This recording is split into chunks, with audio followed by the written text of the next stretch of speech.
سنن ابن ماجہ میں حدیث ہے کہ اپنے کف میں شادی کرو ہم پلہ لوگوں میں. یہ نبی علیہ السلام کی سجیشن ہے. ہم پلہ سے مراد ہے ایک جیسے لوگ، اس میں سٹیٹس بھی ایک جیسا ہو، کوشش کریں تعلیم، خاندان، اور اس میں سوچنے کے زاویے بھی ایک جیسے ہوں. ظاہر ہے 100% تو ایک جیسے نہیں ہو سکتے، لیکن قریب قریب تو ہو. یہ پریفریبل چیز ہے. یعنی ارائی جو ہے وہ ارائیوں میں ہی شادی کریں تاکہ جب بھنڈیاں پکیں تو پیاز زیادہ ڈالنے میں دونوں کو مزہ آئے. ٹھیک ہے. اسی طریقے سے جٹ جو ہے وہ جٹوں کے اندر کریں. یہ کف ہے، ہم پلہ. اس طرح ایک ان پڑھ آدمی ہے، وہ بہت پڑھی لکھی خاتون لے کے آ جاتا ہے، یا ایک پڑھا لکھا بندہ جو ہے وہ ان پڑھ خاتون کے ساتھ شادی کر لیتا ہے، تو ان کا تو کمیونیکیشن گیپ ہی رہے گا. وہ کیسے ختم کریں گے آپ؟ کس طرح وہ اپنی بات پہنچائے گا؟ ہم تو اپنی نارمل لینگویج کے اندر اتنے انگلش کے لفظ استعمال کرتے ہیں کہ ہمیں ان کے ایکویلنٹ اردو میں کوئی متبادل الفاظ ہی پتہ نہیں ہوتے. تو اس لیے اپنے کف میں شادی کرنے کا کہا گیا ہم پلہ لوگوں میں،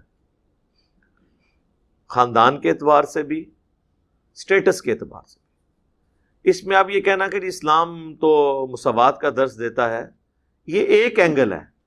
ہیومن ڈگنیٹی میں سارے برابر ہیں، لیکن ظاہر ہے کہ اپنی کیٹیگری کے اعتبار سے بھی اسلام جو ہے وہ انصاف پسند ہے نا. یہ پاسبل نہیں ہے نا کہ ایک ایسی عورت جو آپ ایسے گھر سے بیاہ کر لائے ہیں کہ جہاں پہ ایئر کنڈیشن تھا، اور اب لا کے آپ اسے جھونپڑے میں پھینکیں گے تو کیسے حالات و واقعات چلیں گے؟ اس کو تو چھوڑ دیں. نبی علیہ السلام کے مبارک زمانے میں آپ کی مرضی سے ایک شادی ہوئی ہے، وہ کامیاب نہیں ہو سکی. زید ابن حارثہ کی اور سیدہ زینب کی. نبی علیہ السلام کی کزن تھی نا سیدہ زینب. زید ابن حارثہ جو ہیں وہ غلام زادے تھے، ایک غلام تھے، نبی علیہ السلام نے ان کو آزاد کیا تھا. اور قرآن میں اس واقعے کا ذکر ہے کہ جب تم اس کو سمجھاتے تھے کہ درگزر سے کام لو اور اپنی بیوی کو اپنے ساتھ ہی رکھو، لیکن الٹیمیٹلی ظاہر ہے کہ وہ سیدہ زینب چونکہ ہاشمی تھیں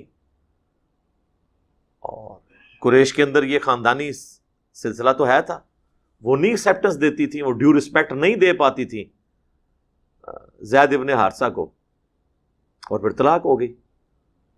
خیر بعد میں پھر اللہ تعالیٰ نے حضرت زینب کی دل جوئی کے لیے ظاہر ہے انہوں نے نبی علیہ السلام کی خاطر ایک قربانی بھی کی تھی، ان کو کمپنسیٹ کیا اور وہ ام المومنین بنی. تو اس لیے کف میں شادی کرنا ہم پلہ لوگوں میں ضروری ہوتا ہے. اسی کو آپ ایکسٹراپولیٹ کریں سنی شیعہ کنفلکٹ کی طرف پہ. اب تو اللہ کا شکر ہے کہ ہماری دعوت کی برکت سے کافی حد تک چیزیں یعنی ماڈریٹ ہو گئی ہیں، اب لوگ ایک دوسرے کو ایکسیپٹنس دے رہے ہیں. شیعہ کے اندر بھی جو ایک غالی ایک تھا نا سلسلہ، پڑھے لکھے لوگوں میں کافی حد تک دور ہو گیا ہے.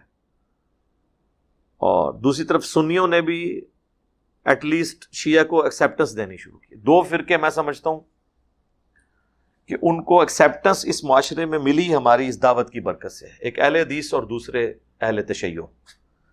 ورنہ میں وہ پنجابی کا لفظ نہیں استعمال کرنا چاہتا کہ جو ان کی اوقات تھی ہمارے سب کانٹیننٹ کے معاشرے کے اندر.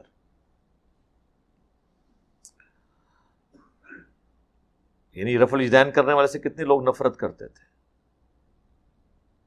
پھر شیعہ کے خلاف کتنی نفرت پائی جاتی تھی. ہم نے ان معاملات کو لوگوں کے سامنے رکھا کہ یار آپ کسی کا مقدمہ سمجھیں. ظاہر ہے کہ جب وقت گزرتا ہے اور آپ کسی ایک خاص طبقے کو دباتے ہیں تو اس کی طرف سے پھر ریئیکشن آتا ہے، اور جب آپ ان کے زخموں پر مرہم رکھیں گے، ان کو صحیح بات بتائیں گے تو ان کے اندر جو خرابی ہیں وہ دور ہو جائیں گی. اللہ کا شکر ہے توحید کے حوالے سے یا بدعات کے حوالے سے کافی حد تک چیزیں کم از کم پڑھے لکھے طبقے میں ایڈریس ہونا شروع ہوئی ہیں. لیکن تعلیم ایک ایسی چیز ہے، میں نے دیکھا ہے کہ وہ کف کا فرق بھی ختم کر دیتی ہے. ایک یونیورسٹی کا اسٹوڈنٹ ایک جھونپڑے سے گیا ہے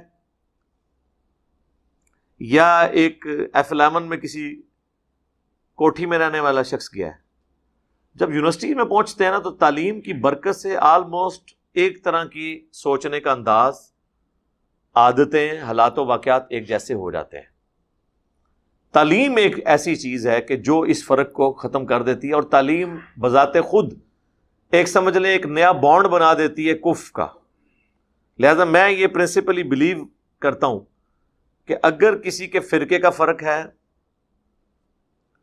غربت اور عمارت کا فرق ہے، اگر تعلیم کے اعتبار سے ایکویلنٹ ہے نا معاملہ، تو وہ بھی آلموسٹ کفر بن جاتا ہے اور معاملات آگے چلنے آسان ہو جاتے ہیں۔ باقی آپ نے ڈیسائیڈ کرنا ہے، ورنہ تو باہر کے ملکوں کے اندر تو شکر کریں اگر کسی سنی کا بچہ کسی شیعہ لڑکی سے شادی کر رہا ہے، یا کوئی شیعہ بچی جو ہے وہ سنی بچے سے شادی کر رہی ہے، شکر ادا کریں کسی عیسائی یا سکھ کے ساتھ نہیں بھاگ گئی۔